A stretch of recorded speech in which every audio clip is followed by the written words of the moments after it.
in and like kill all the orcs, right? They're the bad guys, who gives a shit? We just hack and slash and we loot their dead bodies, right? Hack and slash, kill them all, you know, conquer the infidels. Boy, that campaign sounds like a barrel of fun, doesn't it? Somebody who's opening a refrigerator and leaning in, right, is the language of a woman. Somebody who's opening the refrigerator and being cut off halfway through that lean is the voice of like a mermaid or a siren. Right? Zardoz speaks to you. This is not the face of the hobby anymore. And I think there's been mistakes made in years past where people assumed that D&D players were all, you know, white dudes in a basement. Which has been a faulty assumption for a lot of years and gets more and more false every day.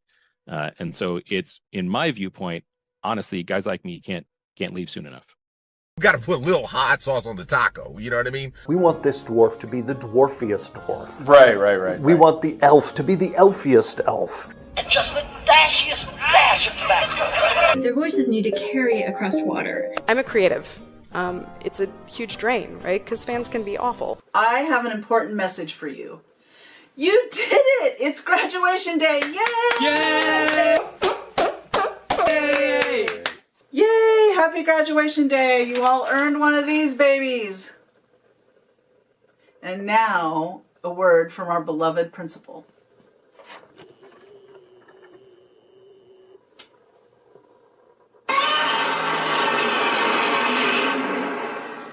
You say white lives matter, they don't. White lives don't matter because white lives aren't a thing. I disagree. I disagree, Gary. Lutherville, Marina Del X, Otisburg. Otisburg? Where's this monster? She's got her own place, man. Otisburg? It's a little bitty place. Otisburg? Okay, I just wipe it off. That's all. It's a little town. Okay. We'll do it live. Okay. We'll do it live! Fuck it! Do it live! I'll write it and we'll do it live! Fucking thing sucks! In 5, 4, 3. Great sandwich! Thank you. I enjoyed having you here. You're a very good co-host.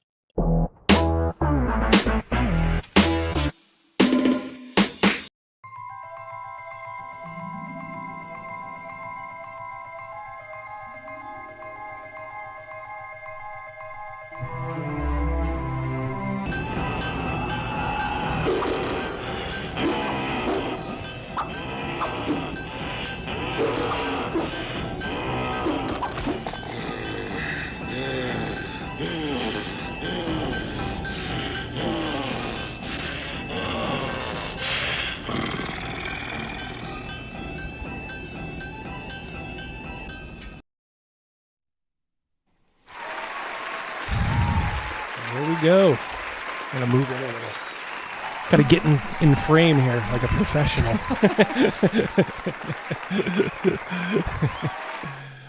How is everybody doing?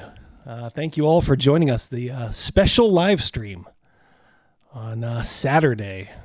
We kind of teased this the last time you were on, or the first time you were on a live stream, that we were going to look at a movie. And because you are the movie man. Is that not correct? That is a fair characterization. Yes. I'll tell you what. I'm just going to go right to the screen because I want to show people what your movie room looks like. All right. So you sent this to me earlier. I've been over to your house a couple of times. Safe to say to watch movies, have fun. Yep. Me and Mrs. D.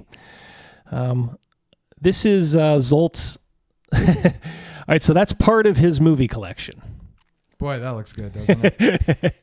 It looks so organized, so beautiful. How many movies do you reckon are on that shelf? Have you ever hazarded a guess? Yeah, it's probably about like 2,000. 2,000 movies there. Roughly. Okay, so that's the dream. there's the nightmare. Oh. How many movies do you reckon are in these boxes? That's got to be another 1,500 sitting there. Now that's a work in progress. Yeah, so everybody that doesn't know, this is my buddy Zolt. He is now a member of our for about a little over a year. A member of our role playing group.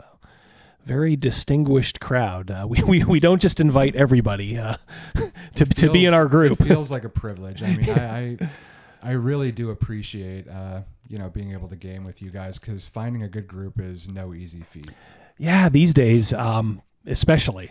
So yeah, you are more than fitting in. You are a very good player, and you run a game on the side too, a Ravenloft game. Yep, I run Ravenloft twice a month. Damn. I'd play it more often if I could, but that's about as often as I can get the guys together. Yeah. So, but yeah, we're having a good time with it.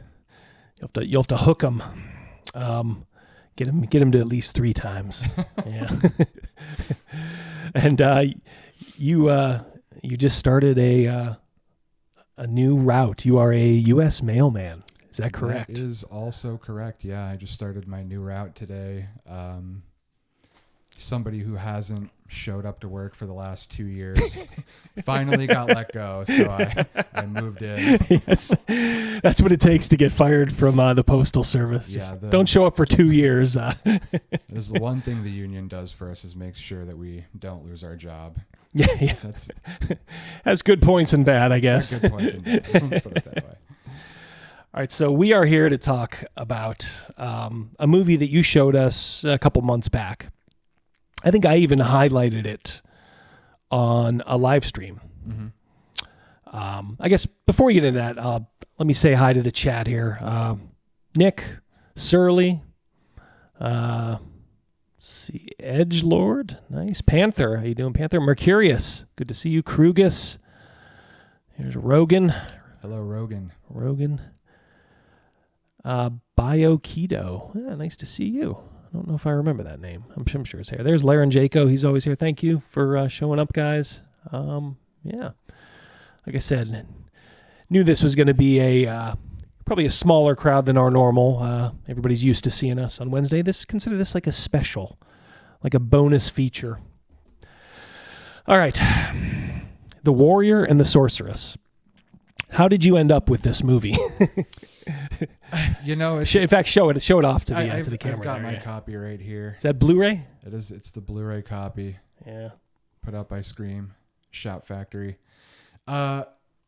I had actually never heard of the movie until they released it, and I just saw that sweet cover with the chick with the 4 tits, and I was like, man, David Carradine, chick with 4 tits. Definitely got to get this in the collection.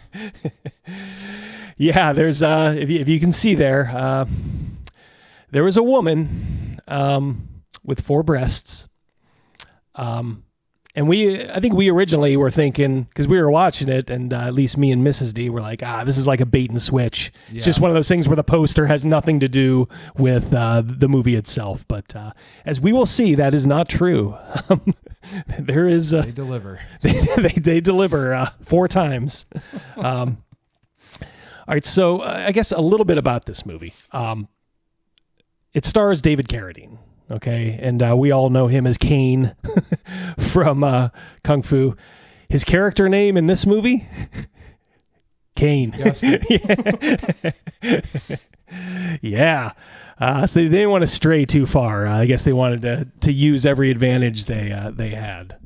So yeah, he is Kane in this movie as well. And he is joined. He is the titled warrior. And the sorceress is played by Maria Sokas. And she does not really have a character name in this, does she? No, I don't think she does. Just the sorceress.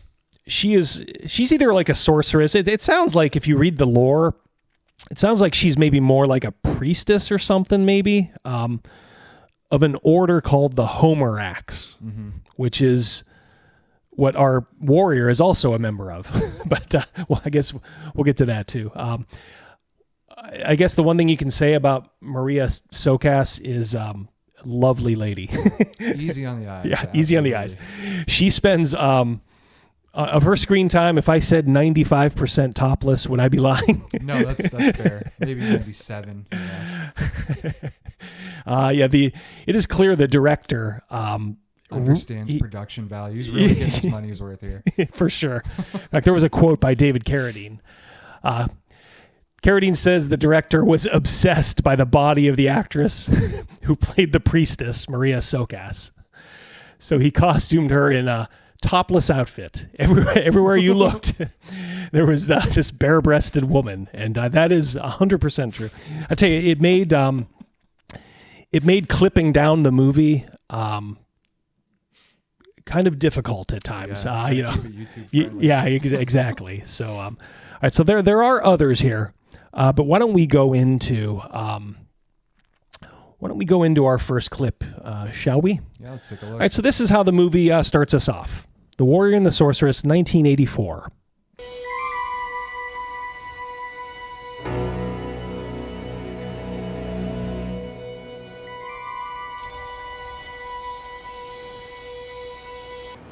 Come.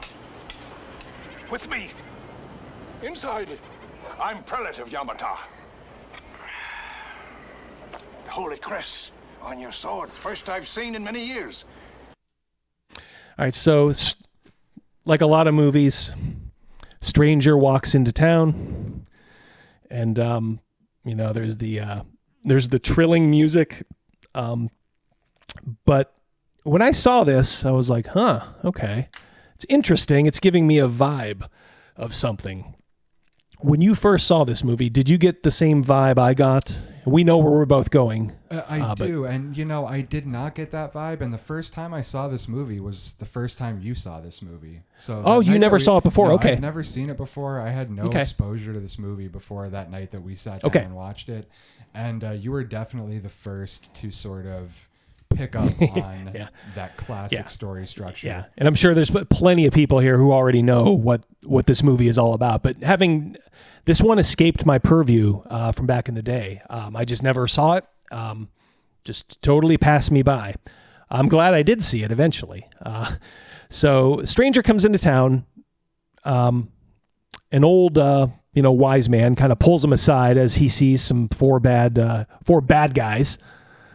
And let's see kind of, what happens next. They talk a little bit, and what gives them the right to hold the well? Hired rabble. They'd kill for a drop of water. Who pays them? Who? Zeg, the tyrant, that's who. That's his compound there. His enemy, Balkaz, there. Each of these scum pits his hired soldiers against the other for control of the well. It's the poor villagers caught in between who suffer. Which is the stronger of the two? Which one of the two is the stronger? So when I saw that, when he said, which one is the stronger of the two, I'm like, oh, this is A Fistful of Dollars, a movie I am acquainted with. And I've seen Yojimbo, which A Fistful of Dollars was based on many, many moons ago. It definitely due for a rewatch, but I more related it to Fistful of Dollars, the remake of the original. So this is a remake of the remake of the original. Yeah, I definitely, it's been a while since I've seen Fistful of Dollars, but the Yojimbo connection really resonated with me. Like, I had just watched that probably within the last year or two. And once you mentioned it, I mean, you just couldn't not see it, Yeah, for sure. I may end up watching Yojimbo tonight, actually, if I can. So I'm starting to put it together. When he asks, that was the key to me. Everything else, I was getting a vibe, and then when he said, which of the two is the stronger, and I'm like, oh, okay. He's doing the old play, two sides against the middle, which, as we all know, is a very dangerous game, is it not? It is quite the tightrope to balance, that's for sure. Yep, it's something that I would think it would be hard to pull off if you were going to install kind of a story like this in your RPG game. Well, I mean, it would be incumbent on the PCs to want to do this, right. Yeah. So you couldn't just force them like, hey guys, why don't you go ahead and play both sides, against the middle. But it seems like it would be a cool thing if you as a DM, I guess, you just kind of set it up as two powers. Maybe one is a slightly stronger than the other, but are both vying for whatever. The dynamic that I kind of like is like there's a stronger foe, but they have more of a reward to offer, but they're kind of like the shittier of the two groups. And Yes. the sort of like draw to helping the other group would be like, these are actually the good people. Yeah, You know yeah, what I mean? they're better. They're not great, but they're better. They're just miles better. Yeah. Like the Baxters in Fistful of Dollars. Yeah. So yeah, it's like you would tend to maybe want to help them, but maybe there's a higher reward for helping the bad, playing the bad guys. Gotta pay those bills. That's right. So let's take a look and see what the chat is saying here. Whoops. Hello. We'll edit that out in post. Excuse me one moment.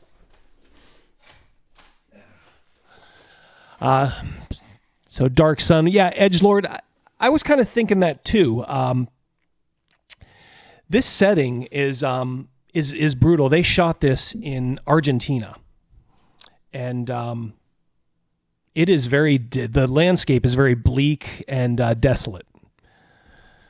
And it does have that kind of Dark Sun setting. Are you familiar with Dark Sun? Yeah, I am.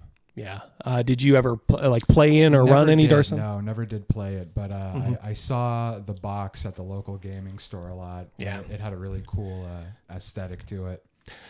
I now wish I kind of would have picked up a lot of that Dark Sun stuff, because at the time it kind of didn't. I was into more of the Western medieval, vibe of these games. But now that I look back, it's like, man, these settings were just, some of these were like so cool, kind of visionary. This Dark Sun, and yeah, Dark Sun would be perfect for this. Yeah. This is a world. It's called.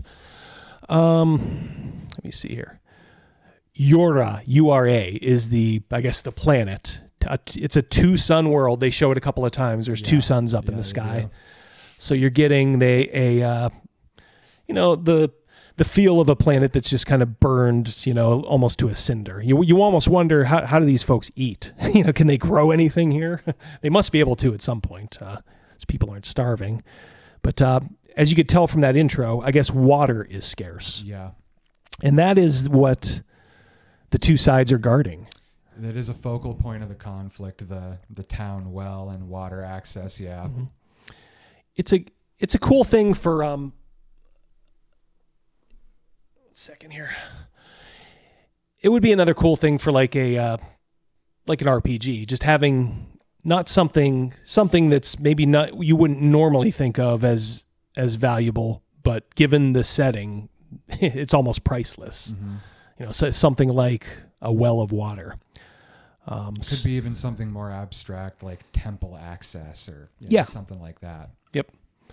Yeah. So I think this could be fertile ground. And look, as a DM, all you can do is just kind of set up what's going on. You never want to railroad your players like, hey guys, why don't you do this? But man, this could be really fun if you had a kind of a smaller group. With a larger group, kind of like ours, it would be kind of hard to do just because there's so many. Yeah. You attract a lot of attention rather than just the lone hero that comes in and kind of is able to sneak in and out of places as David Carradine as Kane does here. What do you think about the idea of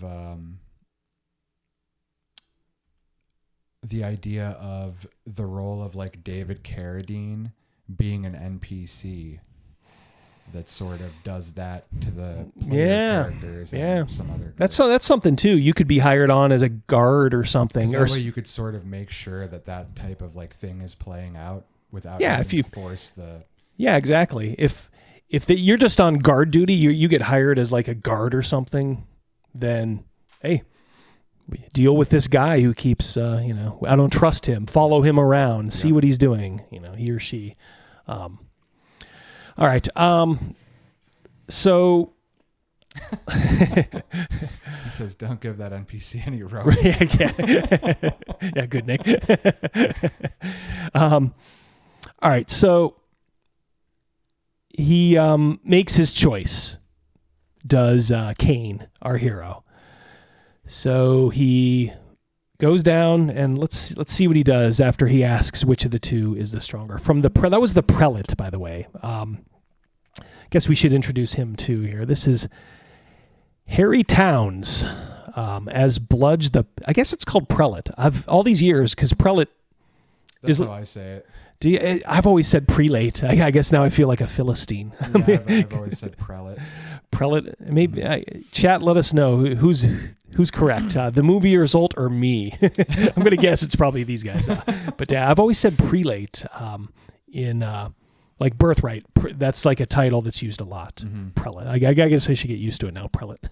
I kind of looked in some of these guys' bios. And Harry Towns, one of the things that caught my attention is he was this guy in Star Trek episode Return of the Archons. Have you ever seen that episode? I have not seen that episode, no. The guy looks familiar, though. Yeah, I'm sure he's in something else. He's been in stuff. He's been in a lot of stuff. He's just one of those guys he was a working actor. Right. This Return of the Archons, this computer was kind of like running this society, and like once every month or something like that, he let them go crazy. They were the most peaceful, orderly people. They'd be like, peace and contentment to you. And then they'd have like festival night, and it would just be like a raping, pillaging, they'd act like complete animals. And then the clock would gong, and then they'd, go back to their peaceful ways. It was like crazy. But yeah, he was, I think, one of those guys. Harry Towns, yeah, as the prelate. All right, so let's go to our next clip. I'm gonna cut you in half.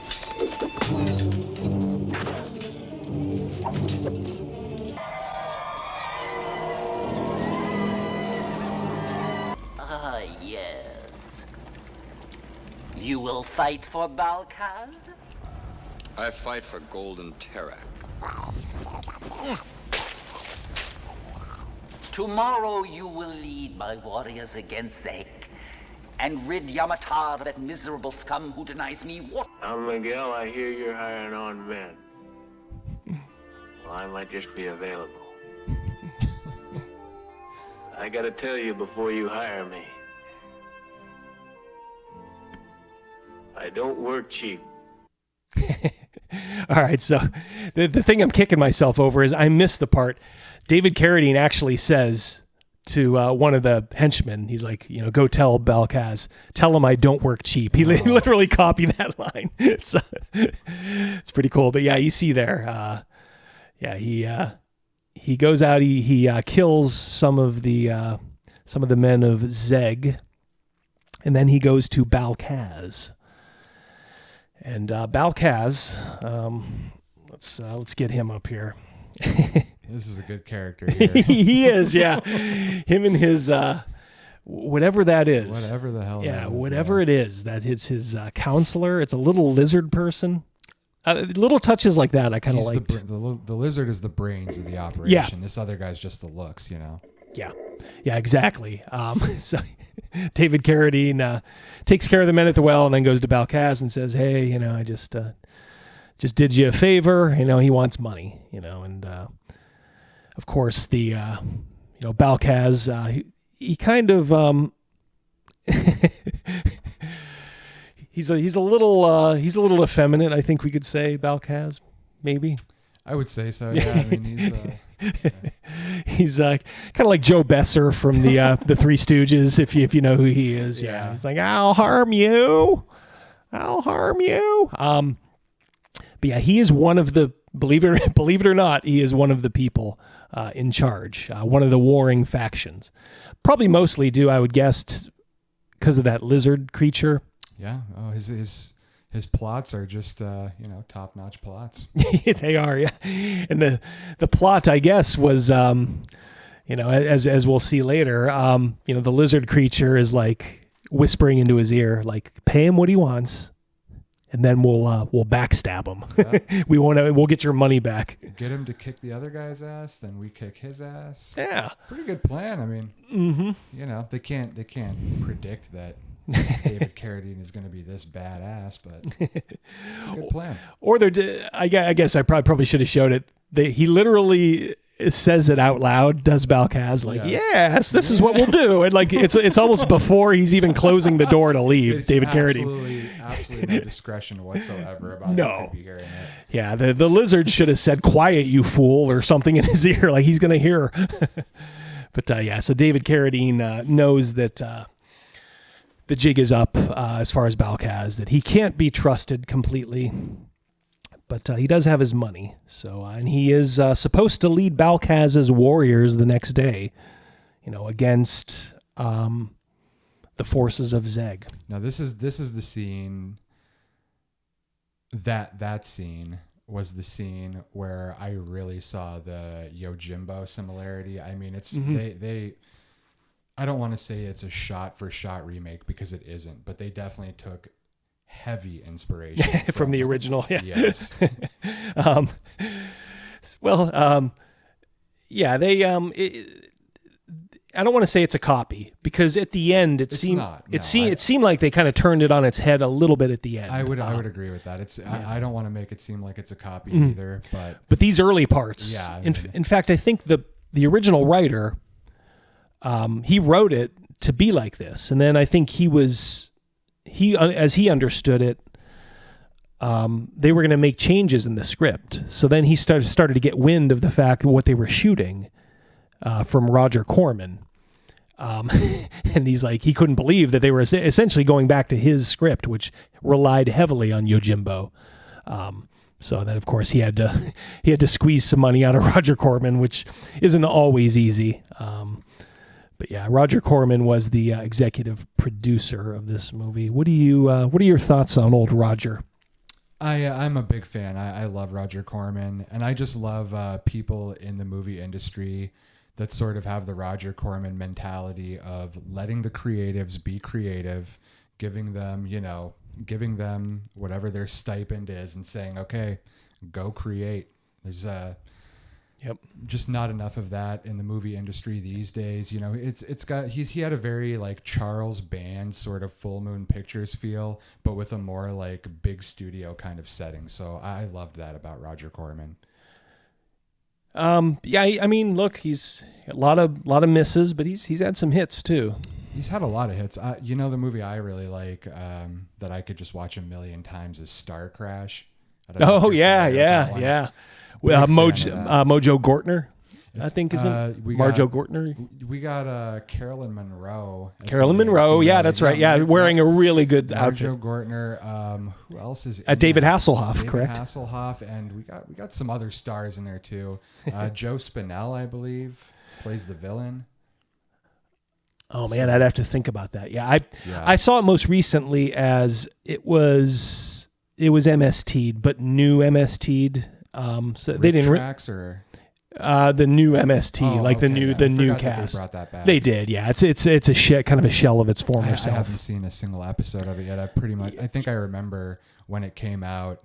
I've got a couple of friends that are big Mystery Science Theater fans, and they were just like, "Yeah, don't even bother watching." Yeah, I've seen one. They did a good job on like one movie, Munchie, I think it's called, with Dom DeLuise. The movie itself would be good enough, and they do a fair job riffing it too, I must say. Yeah. I will say this: it's not that the new MST is like incredibly woke. In fact, if you go back and watch some of the old ones, when Frank Conniff was there, he wrote a lot of anti-Republican, anti-conservative stuff, and you just kind of like rolled your eyes and went with it. There's actually not a ton of that stuff, and there's a little bit of it here, less than I thought. It's just kind of that kind of safe humor that just I don't know. Yeah, it was one of those things, man. Like Mystery Science Theater had a great run, but it was kind of lightning in a bottle. Like recreating that, even trying to do it later with some of the original people, I think would have been really difficult to pull off. Yeah, firmly a 90s thing. Which was amazing back in the day. I was a big fan of it too. I could go back and watch those episodes and still have fun with them. Yep. $2 super chat from Point Blank. Typical sword and sorcery hero, motivated by gold. Absolutely. Yeah, nothing wrong with that, right? Right, Point Blank? Absolutely. Thank you so much. Thank all of you guys for showing up on a Saturday. I know you guys probably have better things to do. Yet here you are, listening to us. So we thank you. So yeah, I mean, Roger Corman, back to him.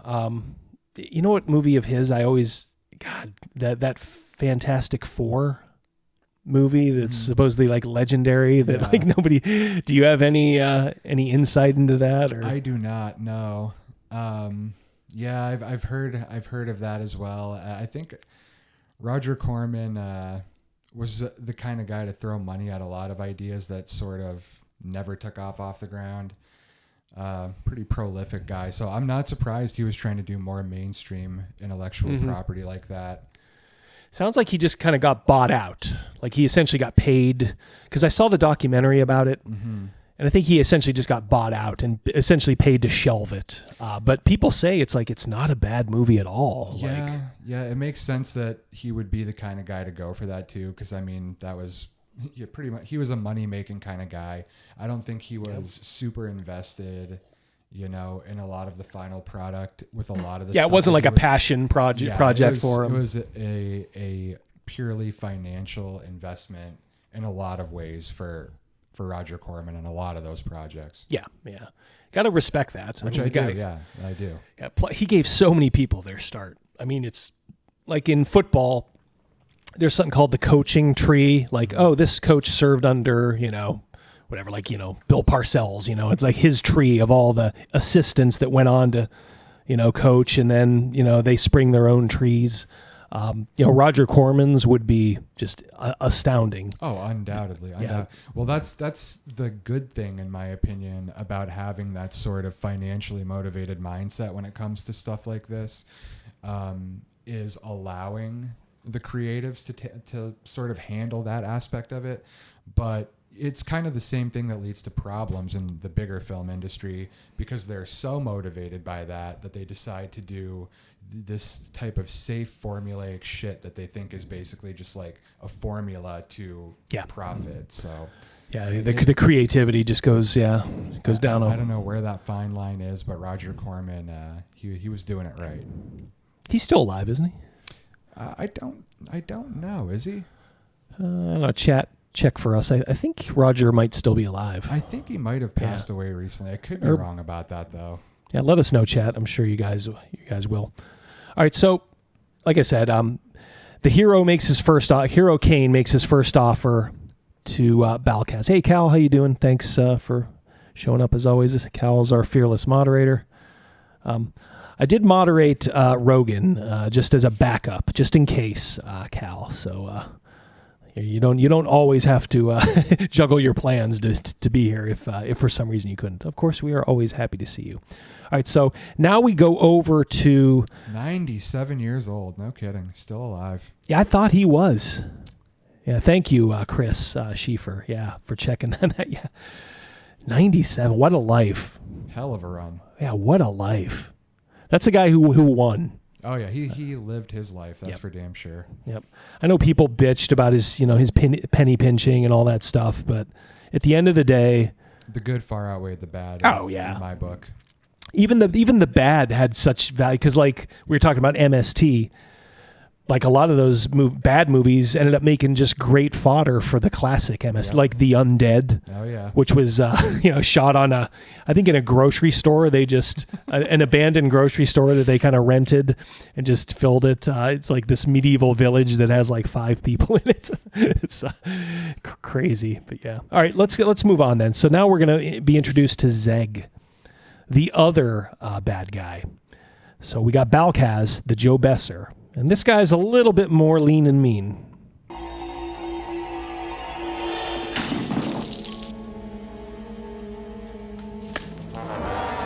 should kill you for this. You've got one more chance to make me the sacred sword of Ura. I'll sell you to the slavers, and your blessed father's head will rest on my pike. All right. So we learn that he has the sorceress, the titled sorceress, Maria Sokas, as his hostage. And he's trying to get her to help forge the sacred sword of Ura, which I guess is very standard fantasy trope, right? It is, but I don't dislike it. Like, I don't either. I love these tropes, so yeah. I'm happy to see it. Yeah, I don't really dislike anything in this movie. There's some things they probably could have done maybe a little better if they had the budget, but I pretty much like everything in this movie from top to bottom. It's got a lot of character. It does. Yes, that was the beautiful Maria Sokas, who didn't really do much after this. I think she did some telenovas.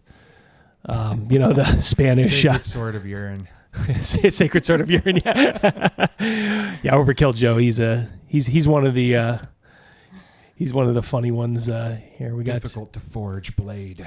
Yeah, him, Bleecker, Meat. A lot of these guys. They are wisecrackers.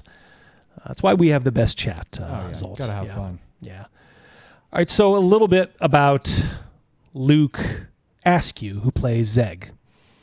Like I said, he is the more formidable of the two. You can kind of tell already just physically, and they probably cast it that way. Mm-hmm. It's hard to believe, but Guillermo Marin, he was born in 1905.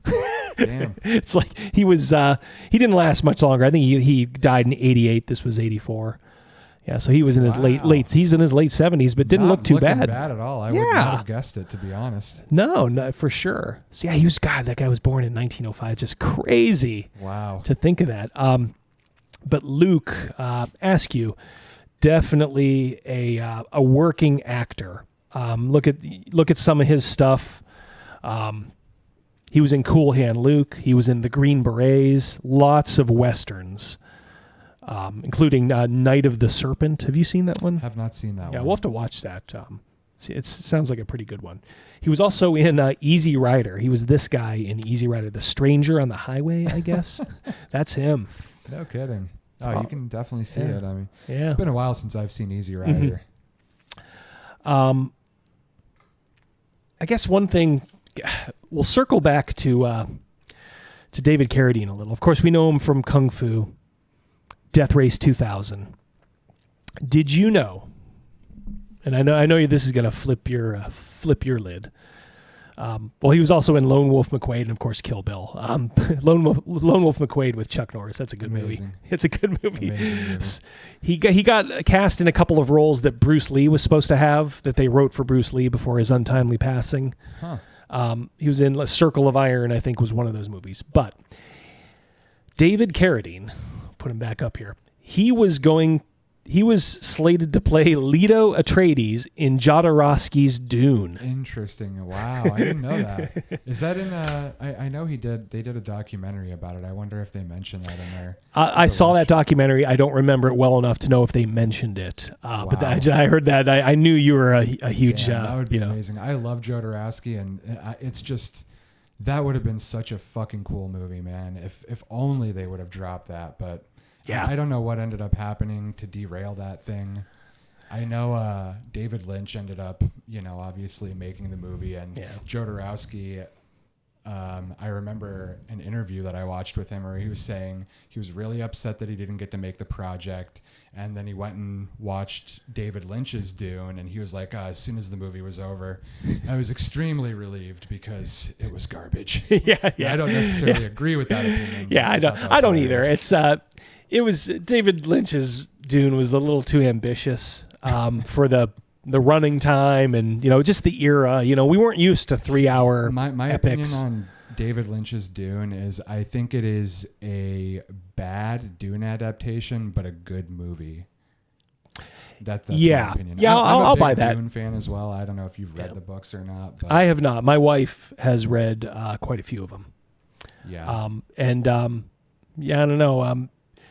I don't know what her opinion is of the movie, but I like the movie. The Harkonnens in there, I hate to say it, they were better than the Harkonnens in the new Dune. Yeah, I would agree with that. Baron Harkonnen and the Lynch movie, I liked a lot more. Him just that one scene where he's like, "I'm alive, just floating up. And even Sting, I know it was just kind of a popular, they would do that back then. I thought he did good. I thought he did, the old "I will kill you." That's a little sidetrack there. But yeah, David Carradine was almost Leto Atreides, if you can believe it. Now, I guess we haven't met Anthony DeLongis yet, so maybe I'll wait for him. But we'll go to the next scene that I want to highlight. So we've met the Sorceress now. We've met Zeg, and the Sorceress is his captive, and he must have her father. They never really go down that road though, because he says something about having her father's head on his. Yeah, they never really expanded on that too much. You kind of just got the idea that she's been captured and it's just how it's going. Yeah, and she's being kind of ransomed. Her father is being kept captive to kind of keep her in line. But yeah, it's just one of those things. It just that kind of plot end goes nowhere. So you just kind of have to remember it. All right, so we've kind of met all the major players by this point.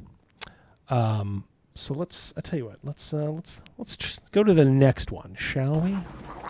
Are you sure this is a good plan? There it is, yeah. I see.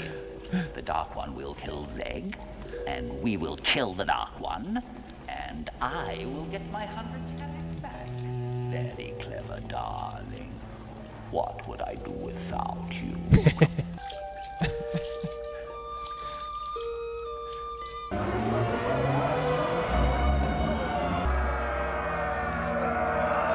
Scum! Today is your last! We shall see, you great worm! Dark One. I won't fight for anyone that plots against my life. The slavers!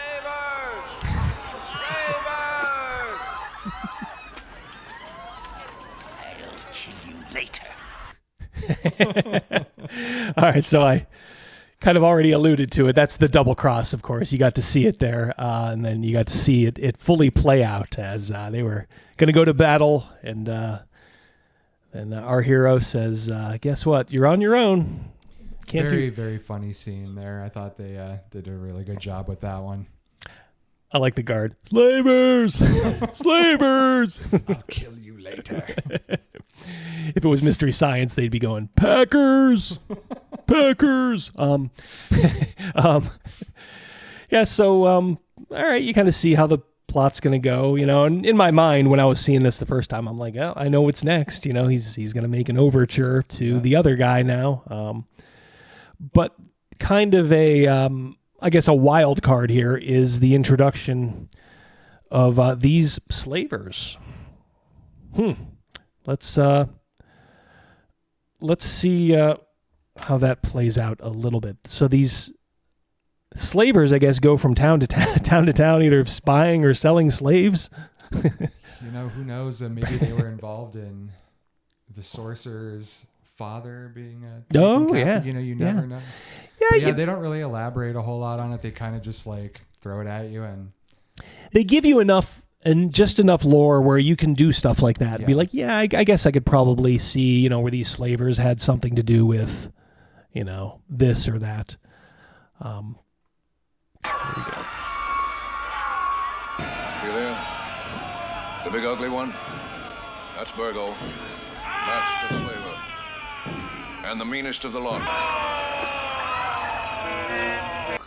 When Virgo discovers Zeg's coat of arms on the poison water, the slavers will return with a force large enough to rid me of Zeg forever. I love it. Oh, I do love that so much. I love their interactions. It's the most iconic duo in the movie by far. Yeah, it is. Yeah, they're just so great. All right, so what happens is the slavers come to town. The slavers, of course, do business with both sides. And I guess what happened is Balkaz, Joe Besser there, he he poisoned their water as they were leaving. He gave them essentially canteens with the mark of his opponent Zeg on them, and he poisoned it. So when they die later on, and they will die, he'll think that it was Zeg that poisoned them. So, again, it's the probably the plan of the lizard. Brilliant lizard. Yeah, these guys are great. You also saw there for the kind of the first time, I guess, that I've shown it. Probably not the first time in the movie, but Anthony DeLongis as Keith. He is the henchman of Luke Askew. So we see the two men and their two henchmen. You know, obviously, Balkaz has a more cerebral henchman in his lizard person. You can really see why these guys are sort of in charge. I mean, Yeah. this guy's plot failed maybe 4 hours ago. He's got another thing in the works. Yeah, he's always got something in the hopper. But so Anthony DeLongis as Keith, he ends up being a little bit more important than I guessed. He certainly, as the movie goes along, he becomes a rival to David Carradine. And what I found out is that you will notice, and my apologies if I haven't pointed it out, but you'll probably see as you're seeing these clips of David Carradine, he has a black, kind of like, it's like a black, like almost cast. They try to like doll it up to make it part of his character, like maybe part of his armor, but it actually is a cast. He broke his hand. Wow. Like 3 days into filming. Oh, no kidding. He was having an argument with his girlfriend. God, that guy was probably he probably had such stories to tell. He punched a wall and he broke his hand. Unbelievable. So Anthony DeLongis here, in addition to being Keith, he is the fight coordinator of the movie. So he had to teach David Carradine how to plausibly sword fight left-handed. Wow, with a broken hand. Yeah, he had a broken hand. Very few times you'll see David Carradine grip the sword. I don't think he ever grips it completely right-handed. Sometimes he'll go two-handed. But yeah, so it kind of made me appreciate Anthony DeLongis a little bit more. And you may recognize him too. He was in, for those of you Star Trek fans, we already had one Star Trek connection. That was the original series. Anthony DeLongis was in Voyager as Jal Kulla, which I think was maybe a recurring character. It's been so many. I probably haven't seen Voyager since the 2000s started. I watched it in its initial run, kind of said like, the franchise is kind of running out of steam a little bit. And I never really had the desire to rewatch it in earnest. I've seen episodes, of course, here and there since. But just never did a full rewatch. But yeah, that is Anthony DeLongis, aka Keith, as Jal Kulla. Yeah, Voyager was a tough watch. Yep. Yeah, absolutely. It's a shame because there's I think what's her name, Kate Mulgrew did a decent job, with what she was given. Had no problem with her as captain. But I don't know. Did you ever watch Voyager? A couple episodes here and there. That's pretty much like all Star Trek for me. I just caught random episodes here and there. Yeah. Not a Trekkie, huh? Never really got super into it. I would probably enjoy it, but I think it was just a time management thing more than anything for me. I just had other things I was into. Yeah, I mean, I grew up watching the original, and then, the Next Generation came out probably when I was like, 17, 18. Mm-hmm. And, I kind of caught that wave too. So I have a fonder attachment to those two. The first two series are pretty good. Yeah. Next Generation is the one that my Star Trek fan friends are like really on about. They tell me if I'm going to watch Star Trek, that's what I should check out. So yeah, I don't know if you would agree with that or not. Yeah, I guess I would. Yeah. One thing Rogan pointed out, Anthony DeLongis also did voices for video games. In fact, he was the marshal in Red Dead Redemption. Oh, no kidding. Yeah. Doing some AAA titles, huh? Yeah. Yeah. So he's done some stuff, as they say. All right. Well, the slavers come and the slavers go. The slavers are like lizard people. Yeah. They're a different species. Yeah. Crazy. I think the makeup is, maybe we'll get to see it later. It's just, at least it's another like cool random thing. Yeah, exactly. For the budget they probably had, not too bad. The only thing I notice is Burgle, I think, who's the head slaver. They could have all they needed to do was put a little black around his eye, because you could kind of see he must have been a white actor. You could see the white, showing through from under his, his prosthetics or mask or whatever. But it's all right. A minor quibble. All right, so so Balkaz has just sent out the slavers with poisoned water. Let's see what our hero is up to.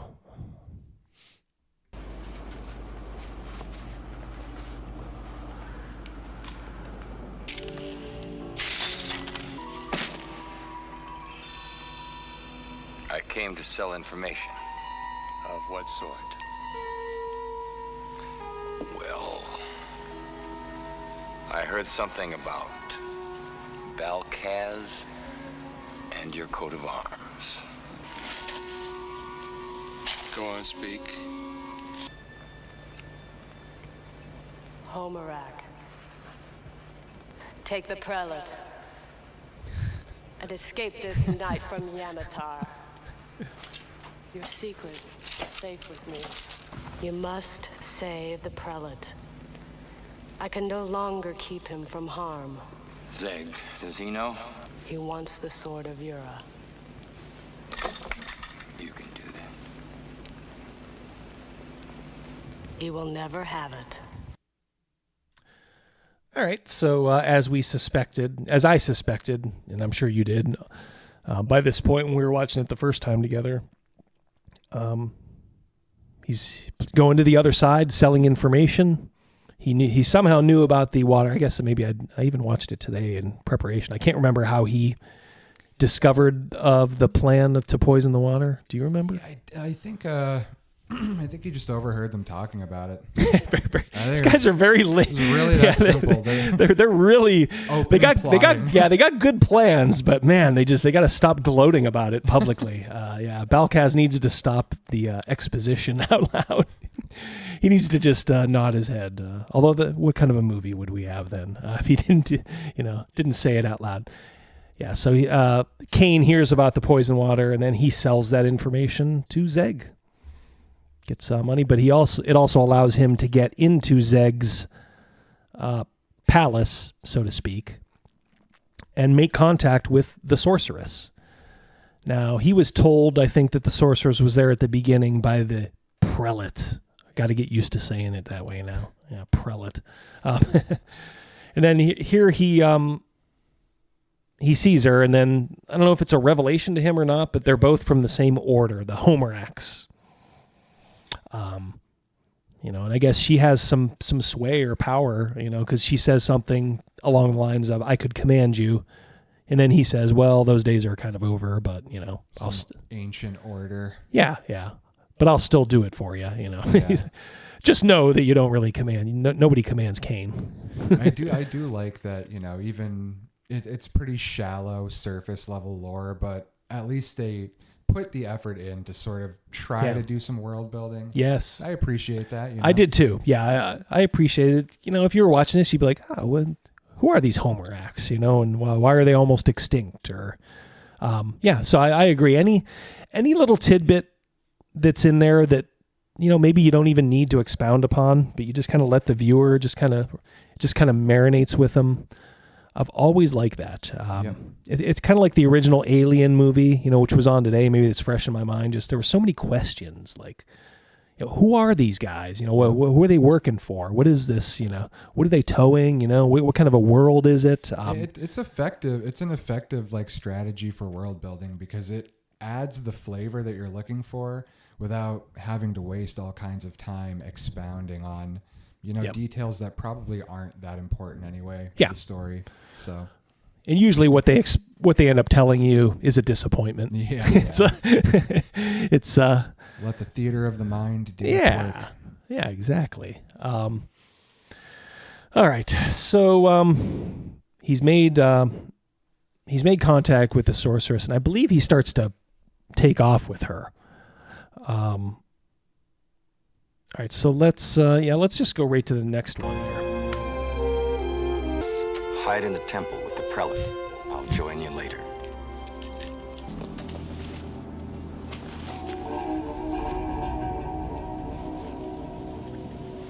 come at a most opportune moment, Dark One. What do you want for that creature? 1,000 Terex. Done. You miserable sleen. You thought you could beat me.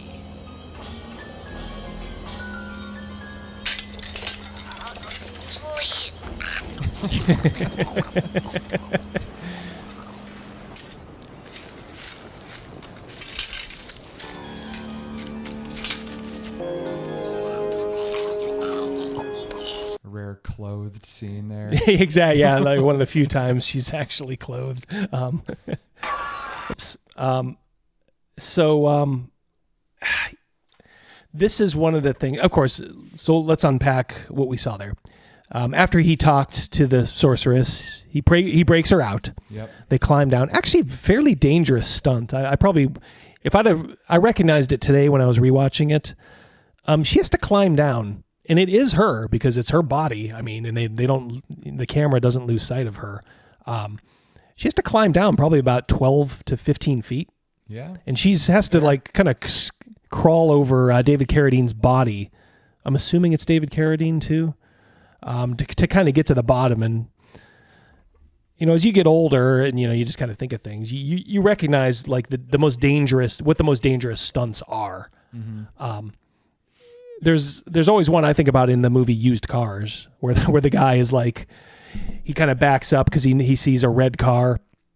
He's driving a red car and he's really suspicious and he's like, whoa, and he backs up into the road and a car honestly going about 70 miles an hour misses him by that much. The one that like the iconic one, I'm sure you will recognize this as well, is from Stagecoach. Oh yeah. You know, where yep. it goes under the stage. Under the, yes. Boy, yeah. That is, yeah. Takes some balls to pull off something like that, you know? Yep. So a lot of those old Westerns, you know, they went for it. I mean, they were doing did, some dangerous things to get that good shot. But yeah, Stagecoach is unforgettable. I'm not familiar with the scene that you just mentioned. In Used Cars, Yeah, good movie. I tell you, it's a pretty funny comedy from 1980. Kurt Russell is the main. But I mean, actor. anytime you know that the danger of falling a dozen, I mean, you could fuck yourself up pretty bad. Yeah, you got that plane. And you see when they go down, it's not like there was a mat waiting or anything like that. That Yeah, exactly. Yeah, at the bottom, at the base, when they're escaping from Zeg's, there's no cardboard boxes or anything like that. It's just.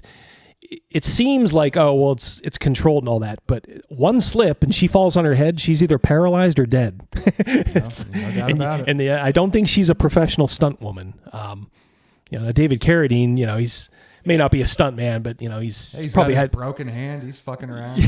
Oh yeah, exactly. Yeah, I forgot. Yeah, he's probably holding on with a broken hand. So, so I just kind of noticed stuff like that. Like, boy, it seems so, you know, benign in the movie. You're just kind of watching her. It's almost boring. In fact, she's climbing down. But in my mind, I'm thinking like, man, it's just more dangerous than you might think. But that's also kind of where the movie kind of loses the plot a hair, because he rescues the sorceress. He takes her out of Zeg's palace and then says, go to the prelate. Sorry. Go to the prelate. Eventually. Yep. And the next thing you know, she's on the offering block as Cain went into Balkaz's castle and stole the lizard counselor. So then you have this hostage exchange, you know, which I of course remember from Fistful of Dollars, you know. But the fact is, the last time you saw the sorceress on screen, she was supposed to go to the prelate. The next time you see her, Balkaz has her. Things have changed. Yeah, things have changed. Now I'm as we just discussed, I'm fine with lore and I'm fine with using your imagination.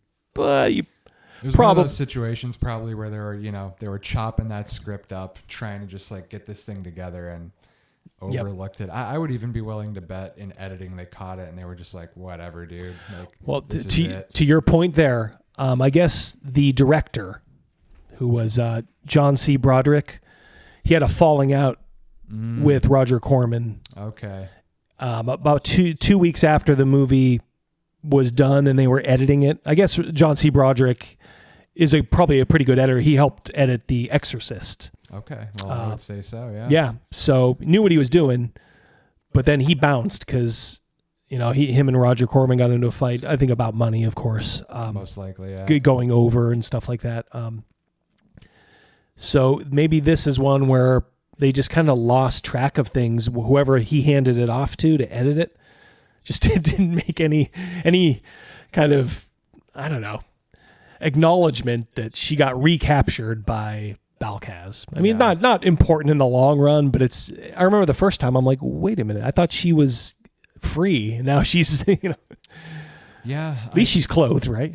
like I said, I'd be willing to bet that it wasn't even so much an accident as it was like, they just Frankenstein together this whatever footage and story they had, and I think they just decided to roll with it. I think you're probably right there. I think they just didn't film certain things, and they just kind of had to to do the best they could. They were doing fine when they were following the plot for Yojimbo, but yeah, the more they strayed from the masterpieces, things went down. All right, so both warlords had their prime counselors captured by the other, with an assist from in one way or another, with an assist from Kane, and then. All right, so let's go to the next scene, because this might be a juicy one if I'm not much mistaken here. What brings you to my hall, warrior? The Ring of Terex. Perhaps they seek sanctuary. Have you something more to sell? Yes, Master Zeg. My sword. That would be welcome. Is a hostage woman pretty well guarded? Yeah. Stay back. Hurry.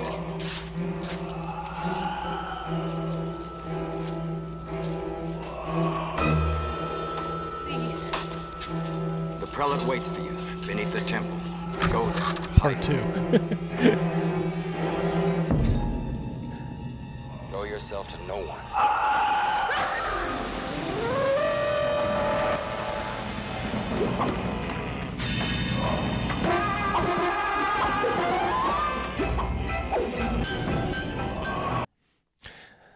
All right. Well, first of all, I saw this from Point Blank. I guess I didn't realize that. Who was he in Sword and the Sorcerer? Point Blank. Was he just kind of like a background sword? Because it's not springing to mind. Because we actually did Sword and the Sorcerer for one of these, a little while ago. That's kind of interesting. All right, so he sells his sword to Zeg, pretty much as an excuse to get the sorceress out of captivity yet again. The guy who joins in the end. Okay, I'll have to think about that. I'll think about it. Can't think of two things at once here, point blank. In fact, I'll even look at it afterward, and then I'll probably go like, oh, that guy. But back to our story. So he rescues the sorceress again. We would hope for good this time. And he defeats the protector. But the most interesting thing to me was the guard. Did you get a hint to him? He seemed like really, really almost out of it, like almost like completely stoned. Yeah. Yeah. Extra they had. Yeah. It was, that guy was, he's like, is she well protected? Oh yeah. Yeah. You guys got to watch the movie and just revel in that guard's 15 minutes of fame as he just looks completely out of it. But yeah, our hero takes advantage of the guard there, and he rescues the princess, slays the protector, but cool scene right there too. It was. I liked that. The creature. Yeah. It's a Roger Corman flick. They're like, get a fucking creature in there. Yeah. Yeah, for sure. Good use of it too. Makes sense. She escaped once. Now we're gonna put her with the protector in a cage. I guess it was a good creature. The mouth was a little wonky, little shop of horrors kind of. It sort of meets the Sarlacc pit. yeah. But still, at no point was I rolling my eyes or going, I was always smiling. Definitely. Even when Good this fun. stuff, was a little hokey. It puts a smile on your face. It is yeah. hokey. There's no doubt about it. Yeah. But it's good fun. It's absolutely. it's good hokiness. Yeah. All right, but I guess Kane doesn't realize he really has somebody who's out to get him, and that's Keith. So they're all like standing around at some point, of course, the Dark One, as he's called, Kane, he goes back and pretends like, man, she was gone when I got there. And that doesn't sit well with Keith. You'd think it wouldn't sit well with Zeg, but Zeg is, he's got other things on his mind, maybe. I really liked that attempt by him, too. Just feigning ignorance. Yeah. I like his line, when they're looking at the dead protector, and the Dark One, a.k.a. David Carradine, says, it would take 20 men to do something like this. Like he's building himself up. Like whoever did this had to be really fucking badass. Yeah. But Keith is paying attention. So let's go there now. As the Dark One is finally found out. And this is where we finally get the payoff from the cover. How could this have happened? It would take 20 men to do a thing like this. Search the village. Leave nothing unturned or I'll have all your heads.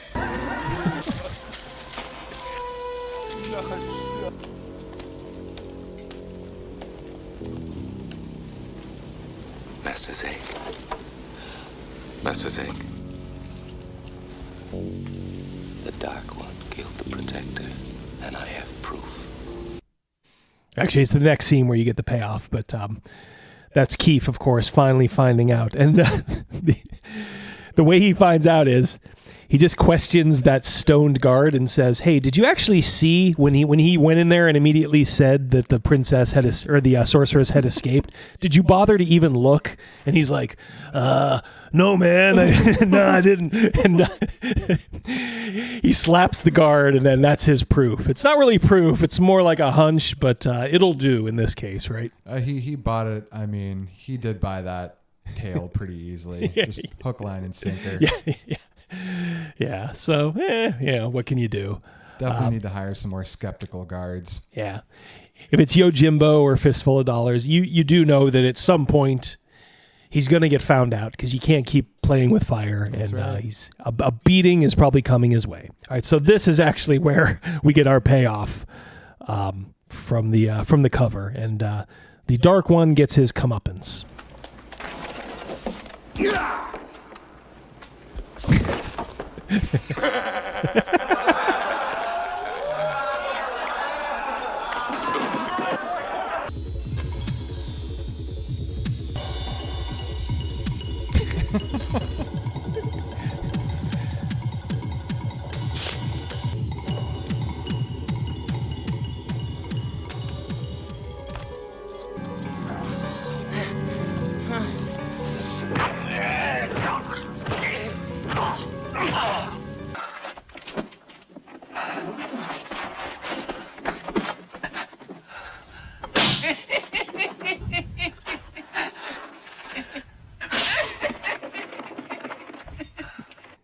I think I threw that in there just because even the sound effects to me when they were beating the Dark One kind of reminded me of the kind of over the top sound effects they used to use from Fistful of Dollars. So so there you see the four-breasted beauty, and I got to say we both marveled at this when we watched it together the first time.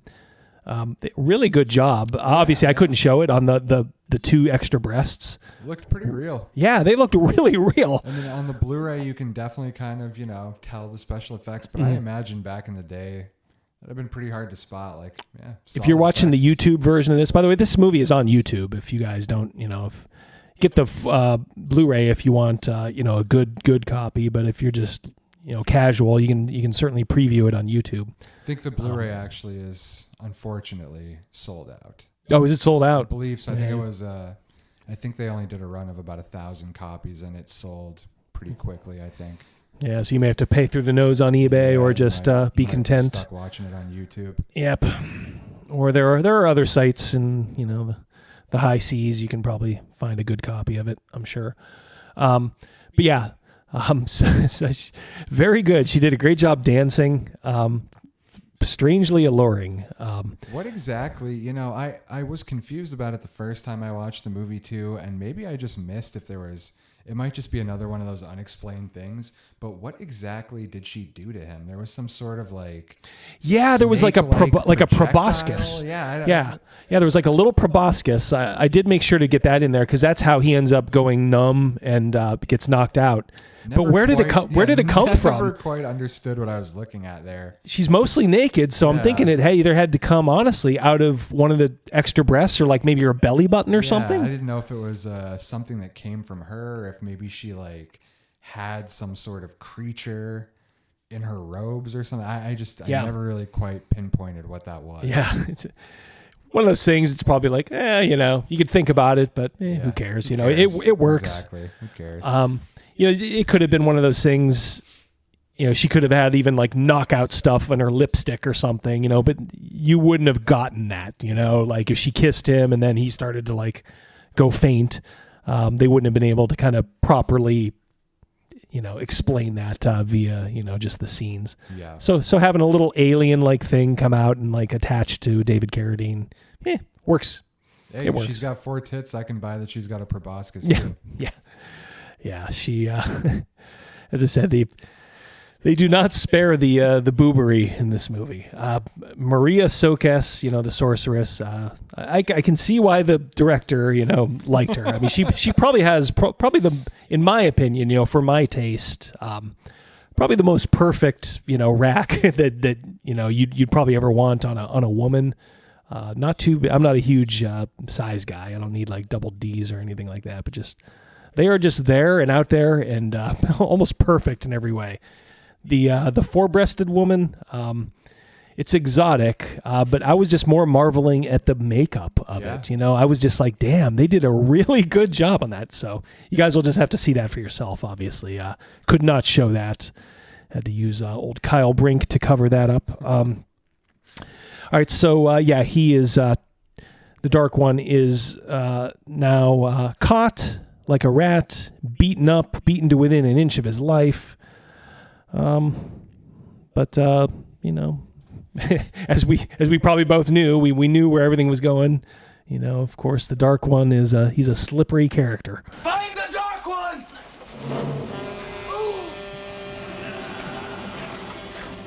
Find the Dark One! Find it! Over there.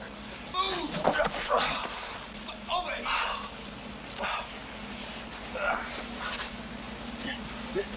Reinforce the well.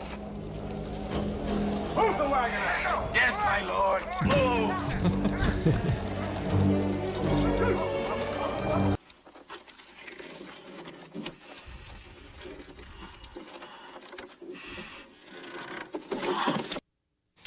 Yep. So he kind of makes his way out. The Dark One does. Has to crawl. If you remember, A Fistful of Dollars. Clint Eastwood makes a slow crawl out, gets out of town via the coffin maker. Similarly, he doesn't get all the way out of town like in a wagon, but David Carradine catches a little ride underneath, and then I think 2 of the sorceresses, acolytes or whatever, see David Carradine and to get him out of town. So kind of standard stuff. Like I said, I was kind of nodding, smiling and nodding as I saw this. It was kind of funny though, as he was about to be discovered in the wagon, Zeg comes over and says, "Don't bother looking for him. Just go to the well," as if any of those other dummies couldn't have done that. But I guess we should have pointed out too, at some point before this, David Carradine and the prelate discovered there's like a passageway right underneath the well, essentially. And then David Carradine just kind of moved a rock, and now the well is running dry. And David Carradine was kind of like, well, yeah, that ought to cause some ought to cause some trouble, kind of mockingly and laughingly. And it's like, well, yeah, it might also cause people to die from lack of water. It's like, what are you doing?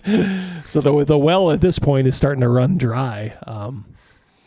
I kind of didn't, I guess maybe they just, kind of figured, look, they didn't think too far about those things in these days. Yeah, they were like, the movie's over in about 15 minutes. Yeah. We need the well to start, to change in some way. So whether it's David Carradine doing something or, some natural disaster, whatever. So yeah, so the well is going dry. But David Carradine has escaped. The Dark One has escaped.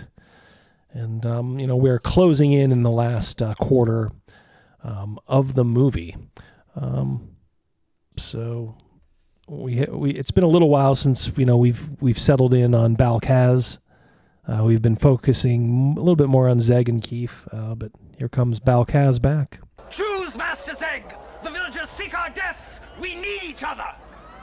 Better an alliance. Alliance! Join forces! Surround the well. Yeah!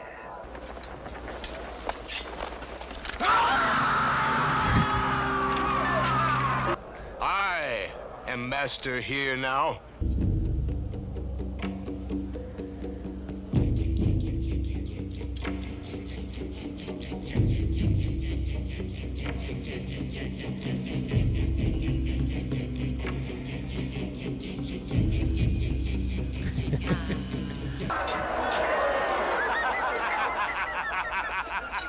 Mighty Burgo, thank you. This dry well has caused us grief enough. Thank you, he says. Disarm them. What are you doing? I thought you were my friend. Friend? Slavers have no friends.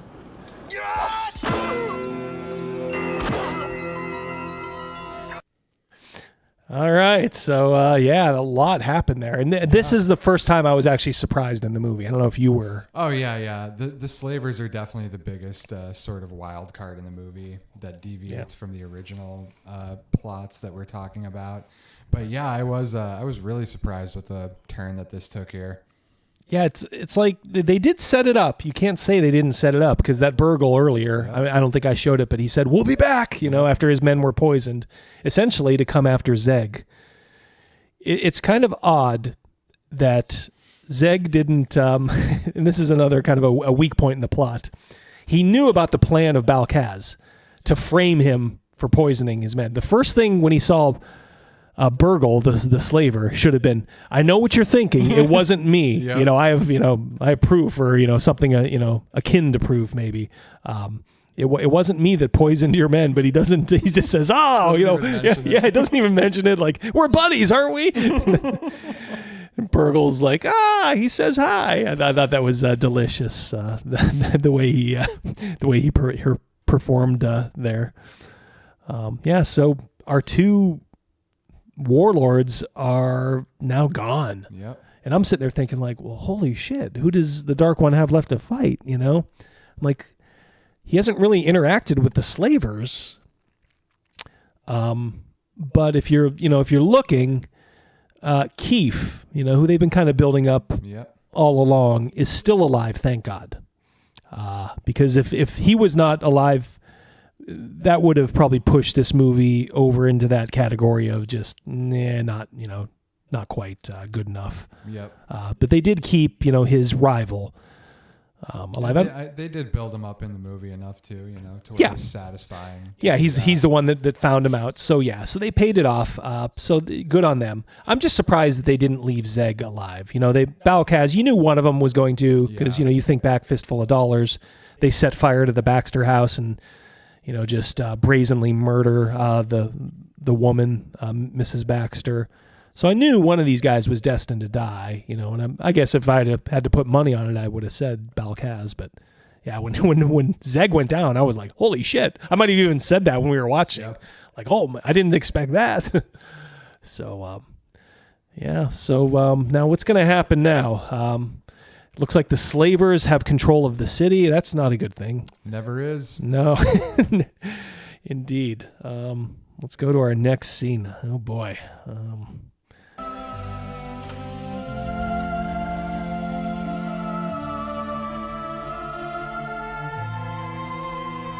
Pick it up.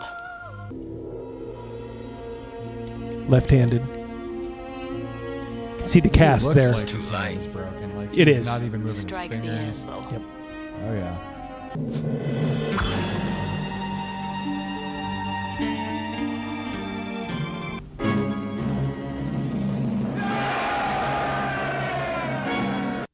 Sword of Ura. Sword of Ura has been reforged, I guess, through the blood of martyrs or something. I don't know what she does. I don't know what she does, but Well, all I know is it wasn't easy. yeah, it couldn't have been. Yeah, she was kind of sandbagging it when she was a captive, but now that she's free, she puts her full effort into it and makes the magic sword. All right, so let's see. Looked up to the actor is Anthony Charles DeLongis. He played Rodrigo. And so, okay, I think I think I know who that is. Okay, thank you, Point Blank. Yeah, for sure. We appreciate it, guys. Hope you guys are enjoying this. Yeah, we're having a good time, kind of reliving this movie. If you guys do like this, remember to put a thumbs up on the video. Help it get a little bit more exposure on the back end. All right, so we are rapidly closing in now. The hero. One thing I noticed too, when he was getting his beating, I should have highlighted this, but he had a ridiculously big mouse under his eye. I don't know if you saw that. Yeah. I mean, he really overdid it. It was hilarious. Yeah, I mean, he looked like he went 12 rounds with Mike Tyson back in the day. I mean, his eye was so puffy and purple. And then, it seems like just a little bit of time later, he is just fine, which is okay. You can't have that being to it. It seemed like something more like a TV show than a movie, though. Usually in movies, they'll keep a little vestige of the injury there, or they'll imply that a huge amount of time has gone by. And I don't think a lot of time has gone by here when he comes back to get his revenge. It was definitely just another one of those editing sort of concessions. Yep. All right. Well, we're coming in on the climax of the movie here. Good thing.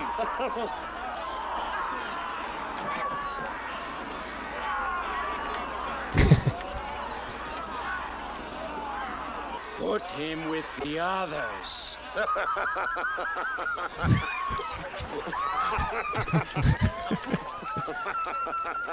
Water has been drained off.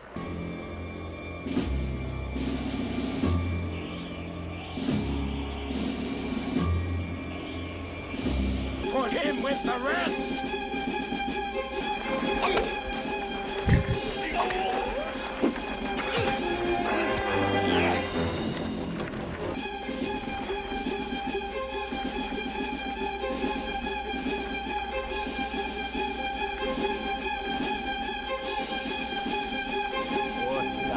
Your sword. Your gods are dead. Prove it. I like that word. Prove it. All right, so he's come back, and they found the prelate who was down the. You kind of lose track of these folks, where they are. Somehow the prelate is down the well, and now they're yanking him out of the well for some reason. How did he get down there? Who knows? Not important. It's only important that he's along with the sorceress, or well, not the sorceress, but Keith. He's a captive.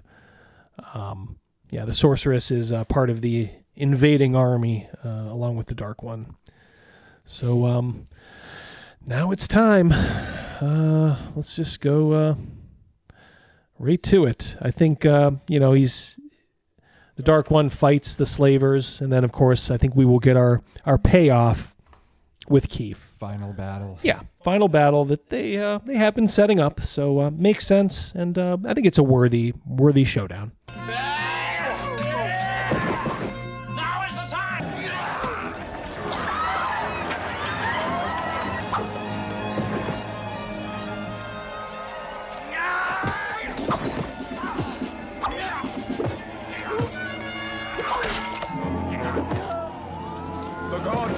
now, Joe. Free.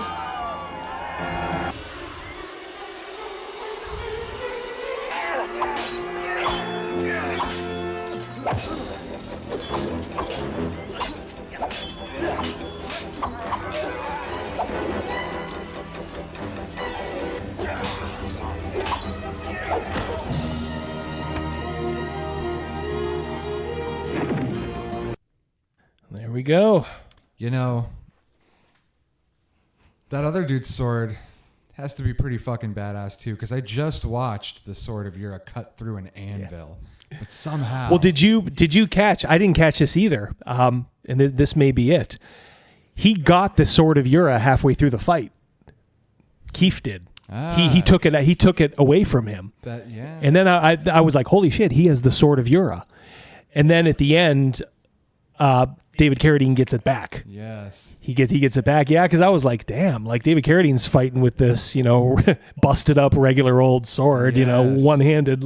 I'm like, I had no idea. Because you'll see there's a moment where Keith looks at it like, cool, I got the effing sword, like I'm on top of the world here. I think I overlooked that somehow both times that I saw it, to be honest. I definitely overlooked it the first time, and something just popped, I must have been watching extra close this afternoon when I saw it. I'm like, holy shit, he has the sword. I'm like, does he die with the sword in his hands? And then, no, if you look, David Carradine does a maneuver, gets the sword back, and then he, of course, kills him with the Sword of Yura. I could have missed that twice, but yeah, I never really caught on to that. Yep, so pretty good fight. I would say, we were talking about stunts earlier. Look, anytime you're dealing with swords, these can be dangerous stunts. Maybe not life-threatening, because usually it's more like severed fingers and stuff like that, or cuts and You get a Klaus Kinski on set though, bang you atop the head. Yeah. Kinski's a wild card. Sharp or not, if one of those things hits you in the head, you're getting hurt. There's no doubt. Oh God, that. yeah. Whether they're dulled or not, they're gonna hurt. So yeah, you could really see there too just how limited David Carradine was. You could tell by the way he was fighting, just kind of left-handed. He'd occasionally put his right hand on the sword, but it was all, he probably was not putting any pressure at all with that didn't right look hand. bad though, still pretty decent looking sword fight. Yeah, and again, one last time, it kind of took me back to Fistful of Dollars, because I remember at one point, or maybe it was for a few dollars more, I don't know, but Man with No Name, he does like a judo chop, but he exclusively uses like his left hand. It looked awkward filming it. So I don't know, maybe in some way that just kind of resonated with me. Awkwardness. Yeah, the awkwardness. But yeah, he did a passable job, with the sword play, even though it wasn't obviously his natural hand. Yeah. Give it up to Anthony DeLongis as Keith, and as fight coordinator. He did a good job as a kind of a crazy henchman villain.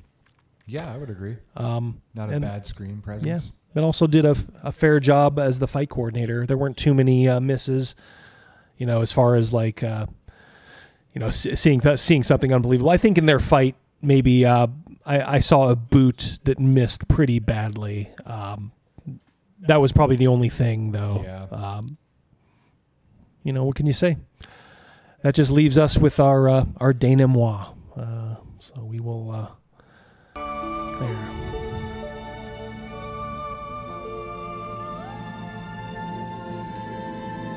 To holy victory.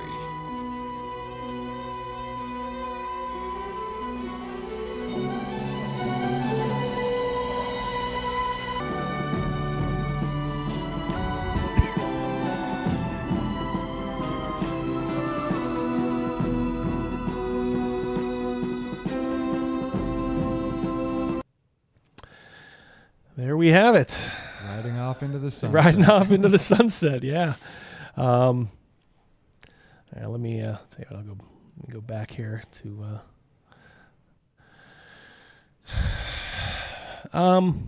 so he left as he came, a stranger. He travels alone. The Dark One.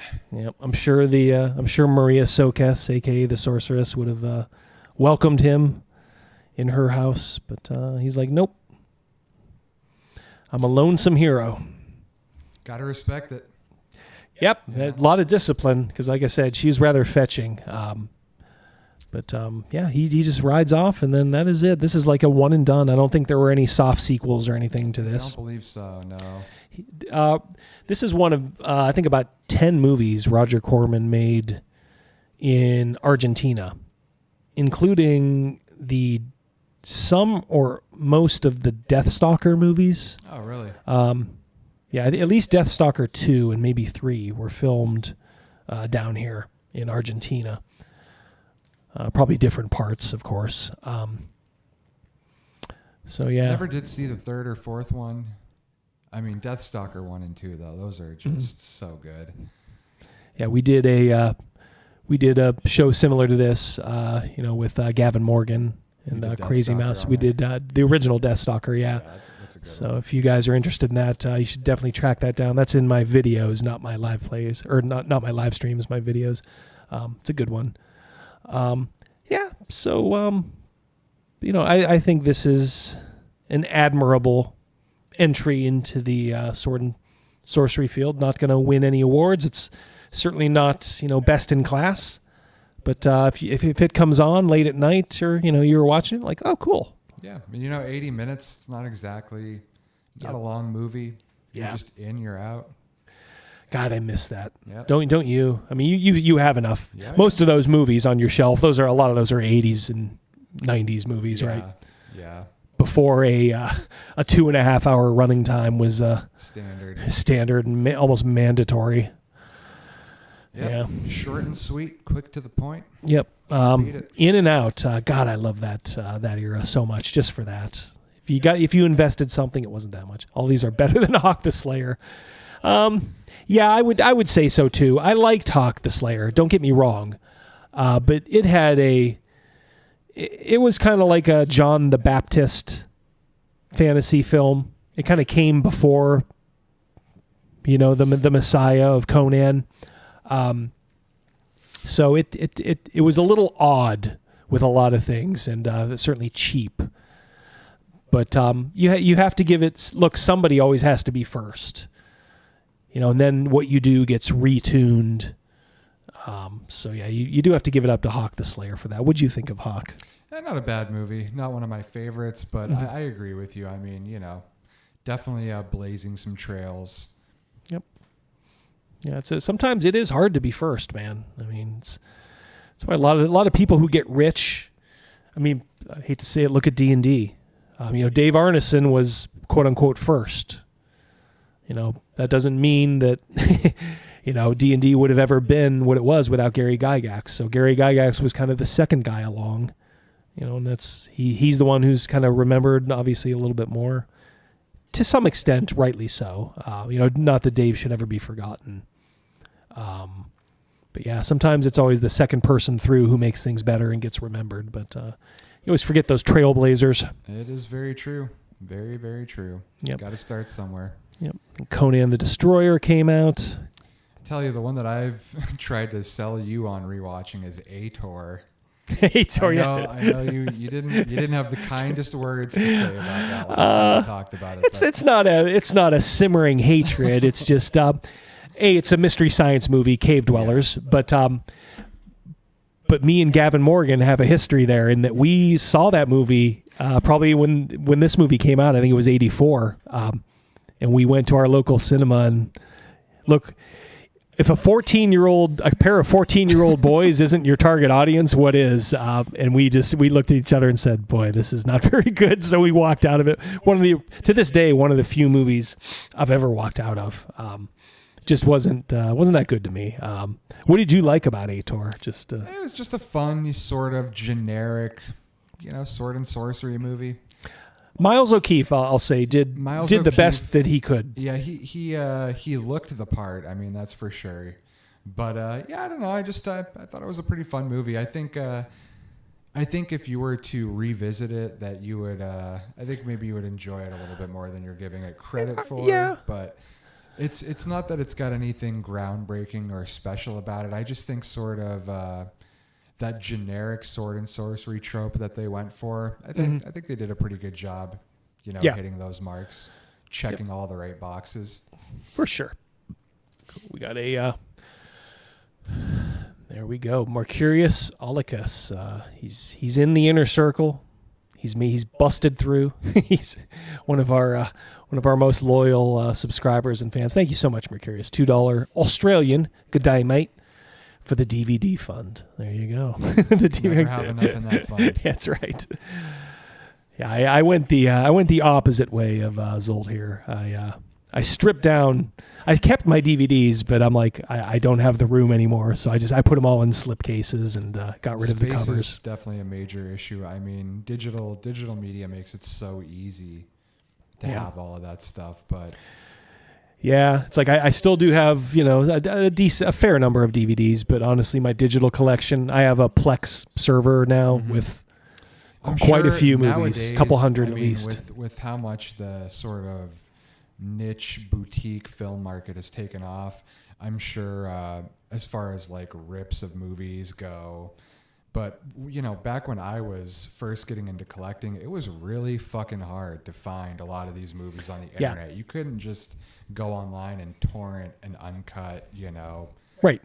But I do think that sort of this market growing and expanding the way that it has, and a lot of these older movies sort of being rediscovered and restored to these, newer formats, I think that does open the door to being able to access the stuff online more than when I was, because that was one of the main motivators for me ever getting into building a physical media library is, that was really one of the only avenues to accessing a lot of these movies. Yeah. As far back as even 15 years ago. It's really, really hard to get your hands on some of this stuff. There's still occasional ones that I'll try to find, and they're just not out there. Yeah. They're not there. So if you do have a DVD, it's almost like you're blessed. Yep. It's very honest. Yeah. The, Point Blank says we should do Fire and Ice. A really fun movie. Yeah. I love that one. Yeah, we did. Maybe we'll probably just have to work it in as a double feature because, but we have another like a horror movie. I think we should occasionally do horror movies, and there's this weird one called The Caller that we watched that we really liked. Just a 2-person cast, Malcolm McDowell and a woman, and just it's got a lot going for it. It does. That's. Yeah, it may not bring the boys to the yard, so to speak, but maybe we can back end it on one of these kind of movies. We'll do a double feature. We'll do a late night. 2-4. We'll do a fantasy movie and then that one. I will tease it with this. I've seen a lot of movies in my day, and very rarely does a movie really surprise me. And this is just a very one-of-a-kind movie. I've never seen anything like it. Yeah, you speak very highly of The Caller, and you guys look. You've seen his movie collection. If you saw the beginning, yeah, the man knows his movies. So if he says something surprises him, he's seen pretty much everything. So yeah, we'll go through that. I actually do have it all cut up and ready. But yes, we'll go through that some night. But we'll also do a fantasy-ish, or something like that. There's a movie you like called Conquest, right? Yeah. This is Conquest is a fantasy movie by Italian horror director Lucio Fulci, and he doesn't really dabble outside of horror too much, but this was his one like fantasy sword and sorcery effort, and in my opinion, he knocked it out of the park. I really, really dig the movie. Yeah. And I did see it. I remember liking it, but it was a while ago. We're probably talking now at this point, maybe like 5 or 6 years ago. I think we saw it together. It's got to have been at least a few years. Yeah. Yes. So maybe we'll do that one. We'll keep Fire and Ice in mind too. I kind of want it to be movies that maybe a little bit more obscure, at least to start with. Of course, you could always do the Red Sonjas and stuff like that, and those would be fun too. But for sure. But this, like I said, we might as well take advantage of some of these more obscure movies. Yes, early Excalibur, fantastic movie. Definitely. Yeah, it's just it's just a classic. Absolutely, yeah. John Borman, man, the guy was on a roll back then. And Deliverance, Excalibur. Guy did a lot of cocaine, but it paid off in his case. He's definitely got some, Zardoz. People hate on Exorcist 3 too, but I think that's... Is that the Heretic? Yeah, it's the one with Brad Dourif. Oh. It gets hated on a lot, but I actually really like that movie. Exorcist 3, okay, yeah. Maybe 2 is the one with Richard Burton. That's the Heretic, maybe? The Heretic, yeah. Yeah. Two is really hated. 2 is really hated, and I think that movie's pretty awesome too. I got to be honest. It's just I don't know. I'm not going to try to convince people to like Exorcist 2, but it's just an aesthetically pleasing movie. Like I'm not so interested in the plot or the character development. I just kind of like what they're doing on screen visually. Yeah. I really liked it. Panther, our friend from down under, Hammer. Yeah, we're both Hammer aficionados here. Yeah, it's. I interacted with their official Twitter page, Hammer. Oh yeah, they have. And they do, and they showed off one of the bats. They're like one of the famous Hammer bats, and I was like, I love him. I said the only time I didn't like him was the end of Kiss of a Vampire. Oh yeah, because it essentially ends. The bats are the cause of the ruination of the villains in that movie, and they're as they answered to me, they said, "Hey, every one of those bats was bought for 10 cents or 10 pence or whatever it was down at the local store," and I was like, "Well, it shows, but yeah, it does show." I just heard actually, sort of on topic. You're familiar with Amicus? It's another sort of like British. Oh yeah. They did a bunch of stuff with Peter Cushing back in the day. Yep. I heard that Amicus is being revived, and I saw a couple screenshots of a new movie that they're doing, and they're still like shooting for that old Amicus vibe. So really curious to see how this one turns out. God, wouldn't that be nice? Movie, but yeah, they're just there's such a market for that.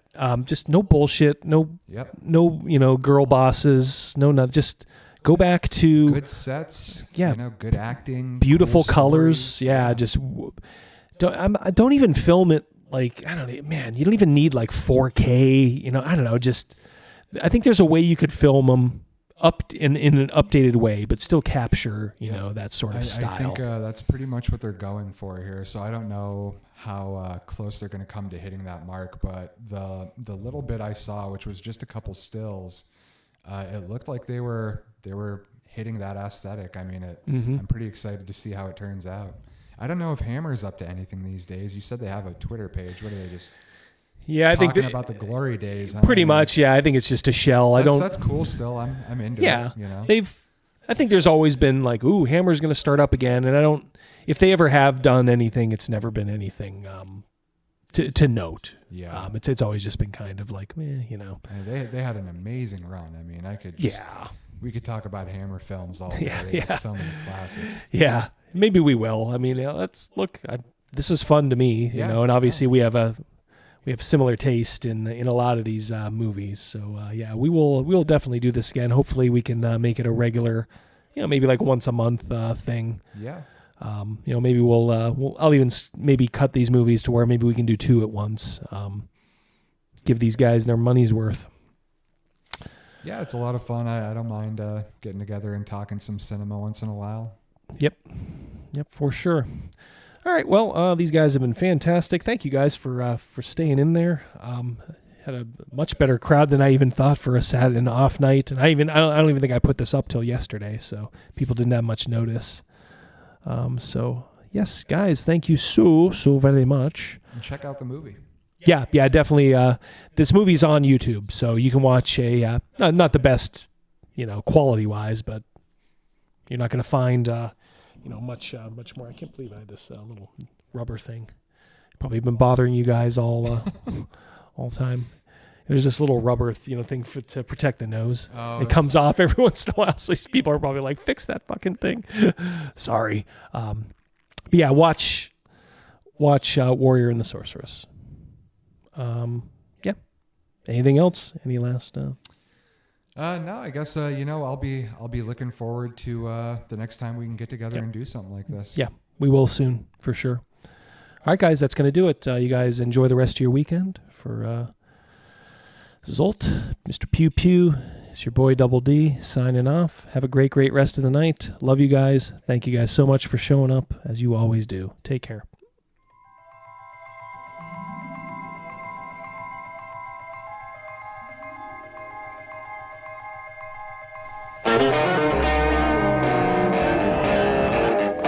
Hey, man, is that Double D? Yeah, man. Well, turn it up, man. Let's just go in and like kill all the orcs, right? They're the bad guys, who gives a shit? We just hack and slash and we loot their dead bodies, right? Hack and slash, kill them all, conquer the infidels. Boy, that campaign sounds like a barrel of fun, doesn't it?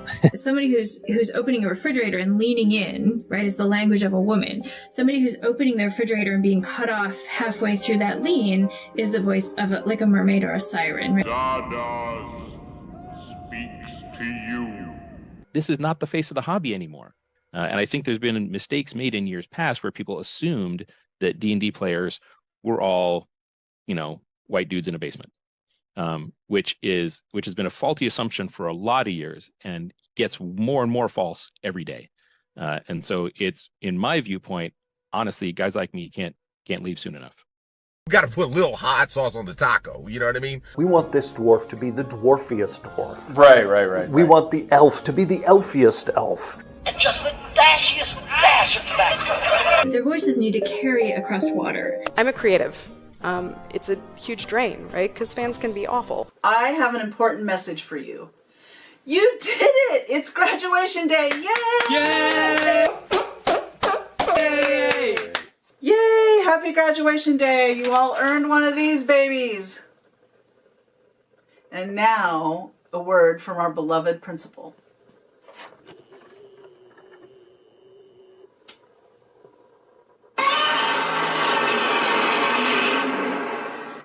You say white lives matter, they don't.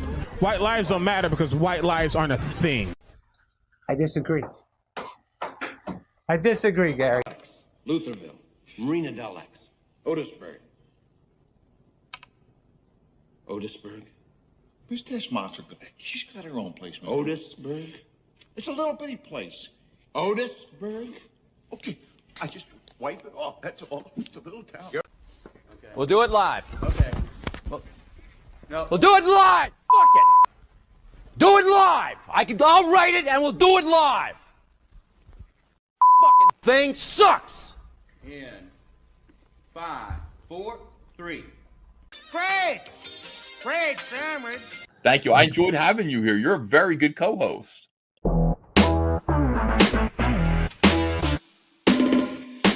Hello there. I want to take a few moments to thank our sponsors who are providing you guys a very special discount just for being a fan of this channel. All the sites and discount codes, just for you, can be found in the description of this video. Our old friends from Neckbeardia offer a great variety of products, from awesome miniatures to supplementary RPG material, and even their own RPG rule sets. You just never know what new thing James is going to be cooking up over there, so make sure to bookmark their site and check back often. Crud Forge makes 2 great games that aren't afraid to poke a little fun at the people who, quite frankly, need a little fun poked at them. First is the quick and hilarious Virtue Signal, the game where you play a social justice warrior trying to attract followers to your cause before the other players can tear you down. Then there's the mammoth Portland Occupied Zone, or POZ. In this strategy game, you play as a complete disaster of a human being, trying to reshape Portland into a slacker Marxist utopia. Bring a few friends and warm up that throwing arm for some Molotov cocktails.